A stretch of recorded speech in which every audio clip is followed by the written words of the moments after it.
3. Bienvenido, bienvenido, bienvenido, bienvenido a Tus Canal. Tus Canal 24/7.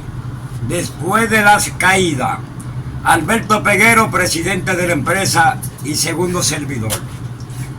Amigo televidente, ¿cómo te sientes, Alberto? Yo estoy bien, gracias a Dios, Marqués, esperando que tú también. Porque a mí no está que estén bien, porque a veces yo tengo que estar volteando el cocote para allá, como dice la gente del campo, el cocote. Ay, Alberto. Es gogote que se dice, pero la gente dice cocote. Cocote. Hablando de la sesión, Alberto, dime, el tema de hoy es... Antes que empecemos el tema de hoy, quiero un saludo. Dale tu saludo. A nuestros seguidores que siguen el canal después de la caída. Un saludo especial a mi hijo anónimo, mi amigo. Gracias por todo. Quiero decirle que en verdad, como es presidiario, me he sentido un poco agobiado por la situación por la que está pasando Medicina. Que ustedes ven que uno ha tenido algunas inconvenientes, hasta en la familia hay situaciones a veces que hay controversia entre familias y cosas, pero cuando hay una situación, pues siempre estamos pendientes y estamos pendientes de la situación por la que está pasando Medicina. También estamos pendientes por la situación que está pasando Engie. Se cayó el motor el día pasado también. Y estamos pendientes siempre de las situaciones que puedan estarle pasando a cualquiera de nuestras personas allegadas. Amén. Nada. Bueno, el tema que tenemos hoy es un tema corto de 15 o 20 minutos, que es... Ese es el primer tema, entonces. El primer tema. Se llama Masacre del Ciclón. ¿Dónde fue eso? Eso fue en la cárcel del Ceibo. Cárcel del Ceibo. Esa cárcel tengo que está en el mismo pueblo, en la fortaleza. Esa está en el mismo centro del pueblo. Ok. ¿Qué pasó en esa cárcel, Marqués? Mira. ¿Qué sucede? ¿Me estás hablando de una masacre o de un ciclón? No, te estoy hablando de un ciclón y una masacre que hubo. ¿La masacre vino después del ciclón? No, en el mismo ciclón vino la masacre. ¿Qué provocó esa masacre? Esa masacre provocó que allí, cuando se arma el ciclón, la cárcel estaba pueblada con unos 400 hombres casi. 390 hombres había en ese tiempo. Donde habían sacado del penal de la Victoria y distintas cárceles presos que no aceptaban esa cárcel, llegaron ahí al Ceibo. Y ahí mismo, en ese mismo tiempo, llegó el ciclón. Luego se fue con el ciclón Inés, el ciclón Inés. Estamos hablando del ciclón Inés. Y cuando se armó el ciclón, los presos, tú sabes que cuando se arma un ciclón, los presos, ¿qué es lo primero que hacen? Es agarrar, romper ventanas, tratar de irse. Pero ¿qué sucede? Que la guardia, cuando se dio cuenta que se habían fugado como 5 presos, ya los demás se iban. Lo que los guardias atendieron que tocan corneta y salían todos los guardias con M16, todos los fusiles que tenían ellos en ese tiempo. Y metieron sin detención de personas, metían todos esos fusiles para adentro. Alberto, te digo verdad, hubieron 180 y pico de muertos en ese tiempo, 100 y pico de 80 de muertos, que donde todavía hay captura de juego, nadie se ha hablado. Todavía nadie habla de eso, de la masacre de ese Ceibo. Sí, se habló mucho, lo que pasa es que las cosas con el tiempo van como perdiendo esa dinámica, tú sabes. Sí. Pero se habló mucho de situaciones aquí. Mira, Alberto, los sobrevivientes que se quedaron en esa fortaleza fue porque se subían los muertos, avaliados se subían, y los presos se metían abajo y subían los muertos arriba, y se quedaban como en esa celda, se quedaban con los presos arriba, llenos de sangre, para sobrevivir. Entonces cuando entraron, llegan comisiones, llegan cosas, en el mismo ciclón. Pero espérate, Marqués, hay una cosa, espérate. Yo entendíamos que se había llenado la cárcel de agua. No se llenó, esa cárcel no se llenó, sino el ciclón batallaba con la brisa. Por eso aprovecharon el momento para fugarse. La fuerte brisa fue. Sí, el fuente de brisa para fugarse. Y rompieron barandillas y cosas así, salieron como 8 o 10, se fugaron. Pero los que se iban en turno, ya la guardia se dio cuenta y hubo una masacre que mataron 100 y pico. Tú sabes que a mí me dio pena, calamidad, toda esa vaina. Hablando de ese tipo de fuga, estando yo en San Pedro, recuerdo que hubo como un intento de un ciclón, pero lo que hubo fue una tormenta de mucha agua, ¿ves? Eso fue como en el 2000, por ahí creo que fue. Y intentaron fugarse unos cuantos de allá. Sí. Luis también estaba metido en esa fuga, Luis Quitateni. Y yo estaba en la celda y yo dije, mire, a mí no me hable de eso, ¿entiendes? Que yo quiero que estoy a 1 año y pico y ya yo tengo 6 meses aquí, no de mí de fuga, de esa cuestión, ¿entiendes? Había un morenito que nosotros le decíamos, era de nacionalidad haitiana dominicana, Rayano, que ese fue el que mataron, a él y a 2 más mataron, que nosotros le decíamos Nike, porque él usaba muchos Nike y él pronunciaba el nombre de los Nike como si fuera Níquel, porque escribe Níquel. Entonces le pusimos Níquel. Y yo recuerdo que Luis salió como a una esquina, menos de una esquina salió. Y cuando arrancó otra vez para adentro, el tiroteo de los guardias de San Pedro. Ahí fue trabajaron a Luis después de eso. Y esa noche mataron unos cuantos allá. Sí, yo oí eso también. Eso fue en la cárcel de San Pedro. Pero esa cuestión de allá. La cuestión del Seibo conmovió mucho al mismo pueblo y a la capital y a los otros sitios como Higüey, que había muchos presos higüeyanos, gente de la Romana, de todos los sitios estaban de traslado ahí. Y de esa misma comunidad estaban la mayoría presos ahí. Pero eso fue una masacre que yo vi, yo mismo.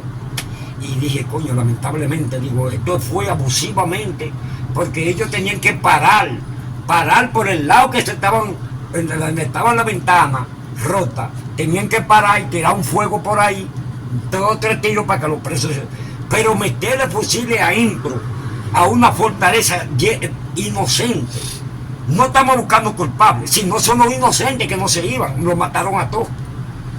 Una cárcel. Cuando yo creo que de esa cárcel toda fue un cementerio que hubo que hacer, porque el cementerio de ahí es muy chiquito para los presos que mataron ahí. Bueno, señores, esta fue la primera sesión que hablando de cárcel, y ahora vamos con la segunda cárcel, que fue otro ciclón, donde aquí no hubo tanta masacre, aquí no hubo tanta vaina, sino no hubo pérdida de millones de pesos, que fue el primer ciclón de George. En el penal de la Victoria ya se encontraba Engie, en el mandato de Engie. Mira, perdón que interrumpa, sí. Estamos hablando de ciclones y esas cosas, ok, pero el primer ciclón que inundó la cárcel no fue el George. La cárcel siempre se inundó cuando había ciclones. El ciclón también siempre se hundió. Provocó una inundación grande. Pero que tú conoces la característica, cómo vienen las inundaciones de la Victoria, porque está conectada con río. Yo lo que me pregunto es una cosa. Yo no sé de quién fue la idea, por eso fue la de Trujillo. Sí. ¿De quién fue la idea de construir una cárcel rellenando una laguna que era la base donde cuando el río... Porque hay una cosa que mucha gente a veces no entendemos, y los indios tenían mucho conocimiento de ese río.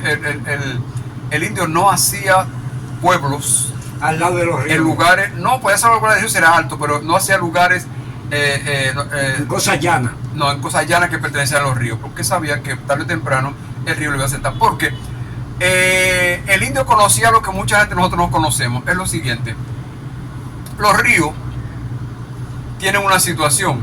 Claro. Lo tienen los ríos, tienen las cañadas, lo tienen los arroyos, todo. Ok. ¿Qué acontece? Los ríos tienen un orden que cada quien va recibiendo, dando la asistencia, por lo menos. Vamos a poner este ejemplo. Las cañadas reciben la asistencia de los arroyos.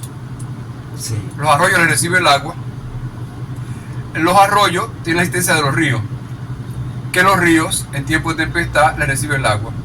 Los ríos tienen la asistencia del mar, que el mar les recibe el agua. Pero acontece algo. cuando el mar está revolteado, el mar no recibe agua a nadie. ¿Entiendes? No. Entonces, ¿qué acontece? Los ríos tienen por ende espacios donde ellos tienen por regla natural que depositar esa agua. Tenemos en el caso, por ejemplo, la Ciénaga. La Ciénaga que está al lado ahí mismo, Por los Guandules, el río Sama con el mar. Y también tenemos que en la bahía también el área de los Tres Brazos. De los Tres Brazos. Que también es un área que la gente la inundó también, de casi era un barrio. Todavía, ahora el gobierno sacó toda esa gente y le dieron casa y solares. Y volvieron otra vez. Claro. Entonces, cuando el río cuando el mar se niega a aceptar el agua que el río Osama, por ejemplo, le lleva, el río Osama tiene que tener su lugar donde depositar su agua hasta que el mar baje su marea y entonces pueda recibir el agua. Pero entonces, ¿qué acontece? Hay que un problema que afecta a todo la cuenca acuíferas. ¿Qué acontece? Que cuando el mar no recibe agua, el río tampoco le puede recibir agua a ningún arroyo. Entonces el arroyo tiene que tener donde mantener su agua hasta que el río se la reciba. Pero también resulta que las cañas, lamentablemente, porque las cañas se desbordan. Por ejemplo, ahí tenemos la caña de Guajimía, que ha tenido un desastre muchísimo tiempo, porque cuando el río donde ella aprieta su agua se llena, ella tiene que desbordarse para los espacios que son de ella. Entonces, ahí han hecho edificios, han hecho casas, ella se mete porque eso es de ella. Decía una abuela mía, Alberto, la abuela mía me decía a mí cuando yo estaba pequeño, me decía, mira, por donde el río salió una vez, vuelve a salir de nuevo. Puede ser a los 40, desde que esté apurado. De que el río está apurado, vuelve por la misma rieles. Claro. Eso pasó, ¿tú te acuerdas? En la Mesopotamia, en San Juan de la Maguana. Claro. Que ese río se desbordó con la presa y todo, y acabó con ese barrio entero. La Mesopotamia, San Juan de la Maguana.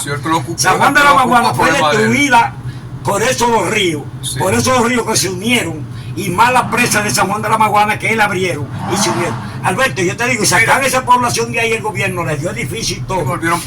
Y ahora hay gente viviendo todavía ahí. Y que el gobierno no le ha dado casa, que el gobierno no hay. Y todavía hay construcciones.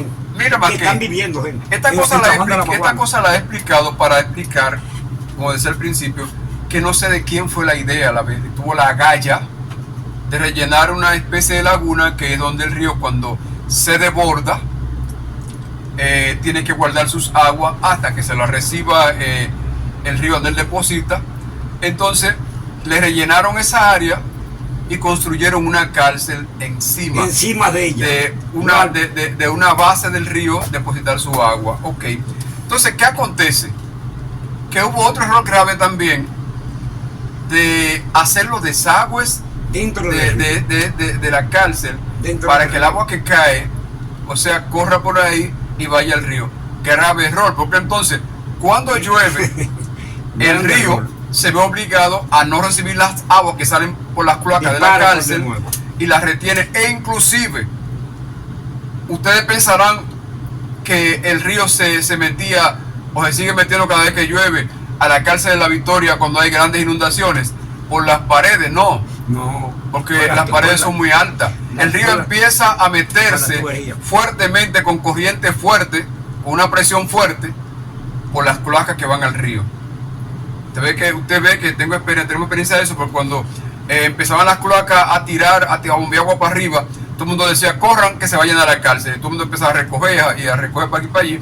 A mí yo tuve la suerte que tuve 8 años en la cárcel y nunca el río se llenó, nunca la cárcel se llenó. Sí, el patio a veces se llenaba, el área del Vietnam, y yo estuve allá que no hasta arriba, sino un poco ahí, pero nosotros nos mandaban para el área del hospital y que era un área más alta, y el área de la Malvina, y ahí nos quedábamos hasta que el río volviera y bajaba el agua y bueno, otra vez. Pero sí, las camas se dañaban, los colchones, todas esas cuestiones, los colmados, se dañaban en el patio de Vietnam, porque era un patio muy grande, se llenaba de todo. Alberto, mira esto, Alberto, yo tuve de este tema que estamos hablando, cuando allá en el pueblo de La Victoria no se podía ver, por ahí no había tránsito, no había nada, por ahí le llegaban hasta la comida, me acuerdo yo, se llegaba en helicóptero la comida. ¿Por qué? Porque la cárcel estaba arriba de la azotea, estaban los presos arriba de la azotea, y la cárcel estaba dando el agua para arriba de la azotea también. Los arpones, la última cárcel que inventaron, que trajo todos esos problemas para adentro de La Victoria fue los Alpones, la otra cárcel que hicieron al lado de La Victoria. Por la población que había hubo que hacer una. Entonces, los Alpones se llenaron hasta arriba. Tú sabes que los Alpones son de 5 plantas y se llenan hasta la cuarta. No, 3 plantas. No, 3 plantas y media y pico. Y la azotea, que es más grande casi que una planta. Entonces se llenan casi hasta la tercera azotea se llenó. Ahí los presos estaban en los Alpones, que la comida se la tiraban en helicóptero. Y entonces metieron el cuerpo de Castrense y de los bomberos, metían como 5 lanchas. Y la lancha tú veías que andaban era casi en el cielo. Llegando los Alpones, llevar comida, llevar vaina, llevar esto, dependiendo. Entonces, ya tú sabes que allá se juntaron en ese tiempo, enemigos y no enemigos, pero ya hay que ser amigos. Porque hay otro río también que le dicen, creo que el Yuca también. El Yuca también se juntó también, que está al frente. La gente se va a perder, no pueden pasar por La Victoria. No pueden pasar por La Victoria porque ahí viene el río Yuca, que está adelante, porque el río Sama está atrás de La Victoria. Sí. Y el río Yuca está delante de La Victoria, que son 2 ríos que cuando se juntan hacen 2 explosiones. Y saber, señores, que la cárcel de La Victoria se está inundando. La cárcel fue hecha en 1952, inaugurada. 1952. Y se está inundando la cárcel de La Victoria desde esos tiempos. Cada vez que hay una tempestad muy fuerte, la cárcel se inunda y nadie nunca hizo nada. En el mismo Trujillo tampoco nadie hizo nada para sacar esa cárcel de ahí. Todavía la cárcel hoy en día está totalmente destruida, ¿no? Ya terminó su ciclo de vida hace muchísimo tiempo. Ahora hay otra. Y la tienen como los muertos, los médicos mantienen los muertos con oxígeno puesto para que se vea que está respirando para sacarle dinero a sus familiares. Así tienen la cárcel de La Victoria. Y da pena que tienen una cárcel hecha ahí ya muy buena. Que también consta que hicieron también la orilla de un río. Ese es otro problema. Dajao, creo que el río pasa también por ahí, por la nueva. Creo que es el Dajao, pasa por ahí. Ese cárcel de La Victoria, la nueva de La Victoria, que está en San Isidro, está en capacidad en la parra, pero de San Isidro, de guerra. Cuenta con unos 70.000 presos. Pero estamos hablando dentro de la prisión, casi 70.000 presos, que pueden recoger la mitad de la población y llevarlo ahí. Y entonces cuenta también con ¿cómo se llama? Con muchos talleres de herrería, de bañilería, de vaina, todo lo que una gente quiere estudiar va a estar en esa prisión. Pero esa prisión viene con un uniforme moderno. Y quizás Dios, como nosotros hablamos, ¿tú te acuerdas de la policía penitenciaria? Que por lo menos tiene que poner gente penitenciario, gente que sepa, porque ni el procurador ni fiscales tenemos que saben vaina de penitenciaría. Aquí estamos atrás con eso. Aquí nosotros estamos atrás con mis lentes nosotros estamos. Me lo regaló Juancho, el que se yo que del Cibao. Juancho del Cibao. Coño, Juancho, un saludo, mi hijo. Unas gafas que me regaló. Coño, está mandando muchas bendiciones, mi hijo. Así amigo mío. El amigo mío de Estados Unidos me equipó. Del Cibao. Pues ya ustedes saben, señores. El día pasado estuvimos hablando del sistema penitenciario y hablaba de la victoria que hizo Trujillo y que cómo la destruyeron. Se me olvidó decir algo muy importante, señores. Me lo recordó más que después, en la cárcel de La Victoria también había una lavandería. Una lavandería. Donde todos los presos iban a lavar su ropa. Un área inmensa, grande, con muchísimas piletas y agua al chorro. Ese se convirtió en un centro. Y cada quien lavaba sus ropas ahí. Eso me recuerdo más que se me olvidaba. Sí, claro, te había olvidado, pero era una parte muy moderna en la cárcel de La Victoria, señores. No sé, en verdad. No sé, en verdad. Alberto, ¿tú sabes cómo cerraron esa lavandería? Ese fue el primer problema que tuvo Dani 45. Oye, esa lavandería fue cerrada el día que Dani tuvo, que el primer vez que le dieron una puñalada a Dani, fue ahí en la lavandería, Alberto. Yo estaba en la casa de guardia y cuando yo vine, que me dije, Mackay, huye, que apuñalearon a Dani, yo cogí para allá, que yo quería matar a un mamadeo, quería matar a todo el que estaba ahí participando, que con Dani. Yo quería matarlo, era. Porque yo le decía, porque no me respetan a mí, porque Dani vive conmigo. Y Dani es como hijo mío. ¿Tú te acuerdas, Alberto? Sí. Dani era como hijo mío. Digo, pues si ustedes ven que yo meto a Dani para ahí, ustedes, a Dani se lo dije, no haga coro con este, ni con este, ni con este, y ya se buscó ese problema. El primer problema que Dani tuvo, güey. Antes de Dani 6 que 45, que antes de esa vaina. Entonces son vainas que a mí me molestan con los mercaderos con esa vaina. Yo dije, coño, pero si ustedes ven que hicimos una vaina y ustedes me apoyaron para traer a Dani para acá, para que esté al lado mío, primer cárcel que es de Dani, y ustedes miran lo que me hacen. Señores, si ustedes ven que Mackey y yo hacemos unos cambios en las conversaciones a veces, pero siempre estamos en el hilo, porque siempre estamos en el hilo, con la conversación. Mackey, también hubo una parte que siempre he visto en La Victoria, y es que los desagües de la cárcel de La Victoria, por ahí se asfixiaron muchos presos que intentaban a veces fugarse por ahí. Sí, y el coso se lo mataba, el gas que emana esa cloaca llena de contaminaciones. Los presos rompían la cloaca esa y se metían de frente, o sea, gateando como los niños. Se metían era para fugarse, para salir por el río. Llegaban hasta la casa de guardia. Porque esa es una cloaca que era como de un ancho de un metro. Pero que allá se encontraban entonces con unas benditas rejas. Y ratas, toda la vaina. Que no podían pasar, entonces de ahí para dar la vuelta era muy difícil, tener que otra vez de espalda para atrás otra vez como los camarones. Como los camarones. Y muchos se asfixiaban en el camino. Se asfixiaban ahí mismo. Y no podían salir otra vez. Yo recuerdo que Pilón y un grupito de menores allá se metieron por ahí una vez y se salían casi asfixiándose de ahí, porque eso emana un gas adentro que lo asfixiaba a muchos de ellos. ¿Y ese cloaca están todavía? Lo que pasa sí, es que las cloacas están ahí, lo que pasa es que el sedimento de la arena y esa cosa que fluye del patio de la cárcel hacia las cloacas la dañó, pero en aquellos tiempos las cloacas estaban menos sedimentadas. Hubo mucha fuga secreta que ni la policía todavía hoy en día, los presos que se fugaban de ahí, ni se dio cuenta nunca se dio cuenta. Muy cierto. Porque igualmente que cuando allá se prepararon todos los túneles, cuando se prepararon todos los túneles, la policía se descubrió, porque pasaron atrás de La Victoria, pasaron como un ganado de vaca y la vaca se derrumbaban y caían todo. Y cuando se metieron los campesinos y dijeron, coño, pero que aquí lo que hay es como un puente para abajo. Y cuando llamaban a la autoridad de La Victoria, descubrían que era el túnel, pero ya ese túnel tenía más de 50 gente fugado, donde se pagaba impuestos para irte por una fuga. Porque lo que pasa es que ellos no fueron inteligentes como era Pablo Escobar. No. Era que ellos tenían Capone. No, porque esos túneles tenían que hacerlo con tabla pegada abajo, pero que no había tabla. Ellos lo hicieron fue que cabía un camión para allá adentro. Los túneles de Capone también, que tenían su agarre ahí, que no se derrumbaban. Alberto, mira, y eso trajo muchas contradicciones, porque trajo muerte.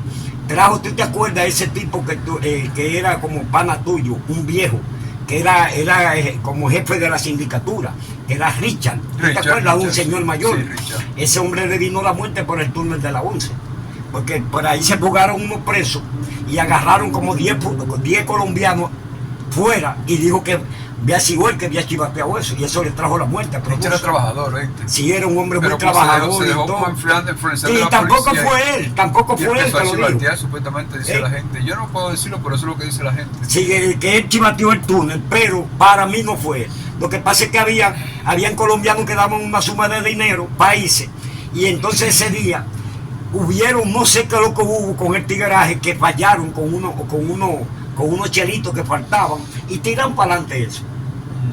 Y más al otro día se descubrió la vaina de la vaca. El mismo, antes Richard murió y al otro día fue el problema de la vaca. Ahí mismo descubrieron 4 túneles. Uno en la 1, uno en la 11, uno estamos hablando, en la lavandería descubrían el más grande.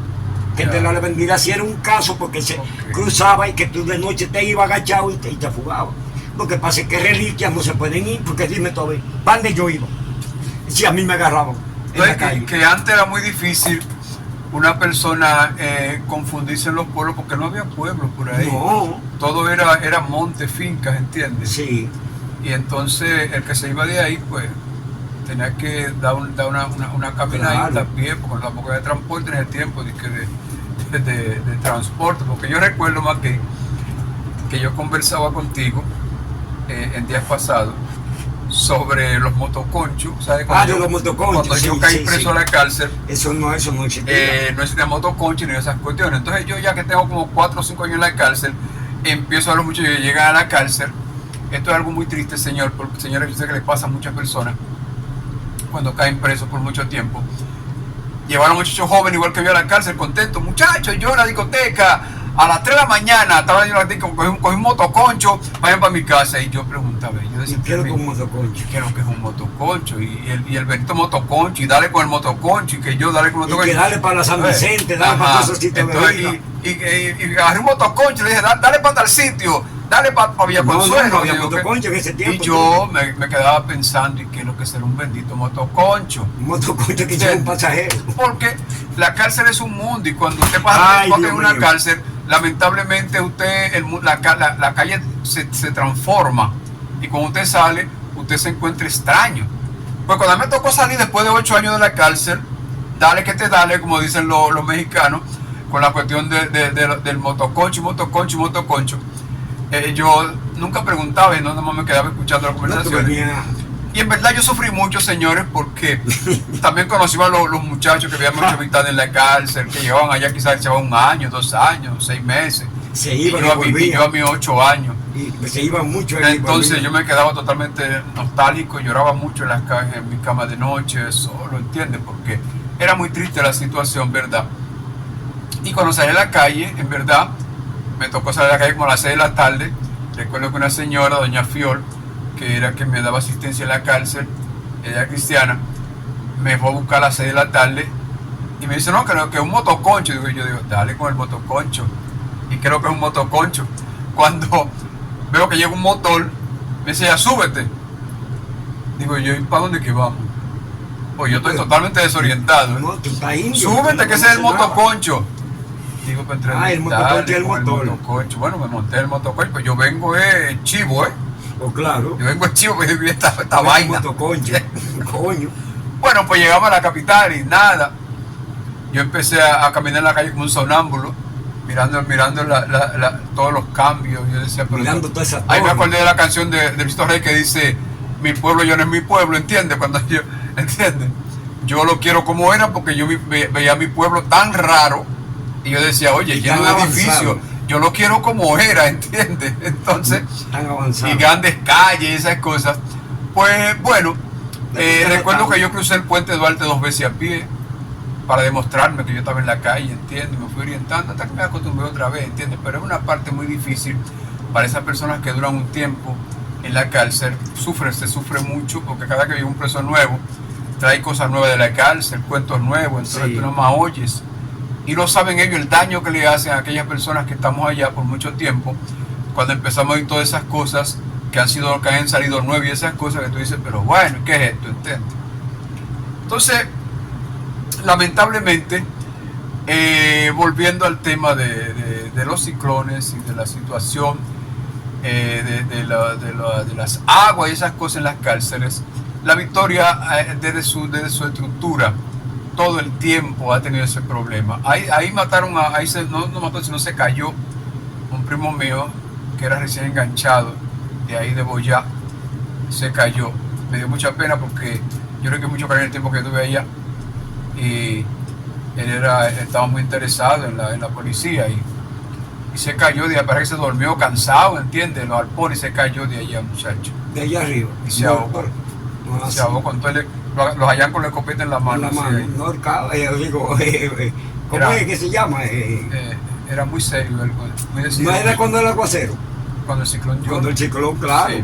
Pues, ahí señores, ahí mataron muchas personas, ¿entiendes? Lo que pasa es que eso se quedaba callado. Eso se quedaba impune. Todas esas muertes se quedaban impunes. En ese tiempo, el coronel de allá era el Antonio Pérez Vázquez. Es muy amigo mío. Lo conocimos allá, estando yo haciendo control allá. Y Alime, pues entonces él y él hicieron buena amistad también, Eliezer.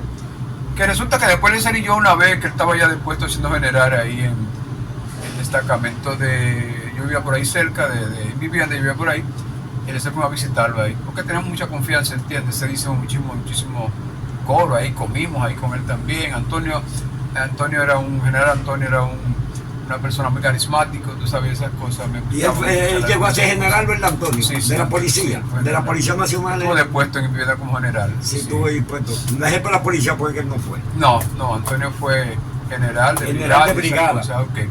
Bueno, señores, hemos hablado algunas cosas variadas, ¿ves? Para ustedes entiendan muchas cosas a veces que acontecieron en nuestro correr en el mundo de la calle, esas cosas, siendo dado preso en las cárceles. Dándole las gracias a ustedes, señores, porque nos permiten que estos videos lleguen a sus hogares, esperando que les saquen provecho. Agradecido, y un saludo especial de la A hasta la Z a todas las personas que me siguen, a los que no me siguen también, que ven mis videos. Coño, mi papañego, y a Chichito, al Fucú, a toda esa gente, a toda esa gente seguidores, a Ñego. Y que Dios les bendiga muchísimo, señores, y hasta un próximo comentario. Señores, hoy les voy a decir, les voy a decir a los amigos míos que están en Italia, en España, Alberto, tenemos gente en Nueva York, ya el canal se está extendiendo.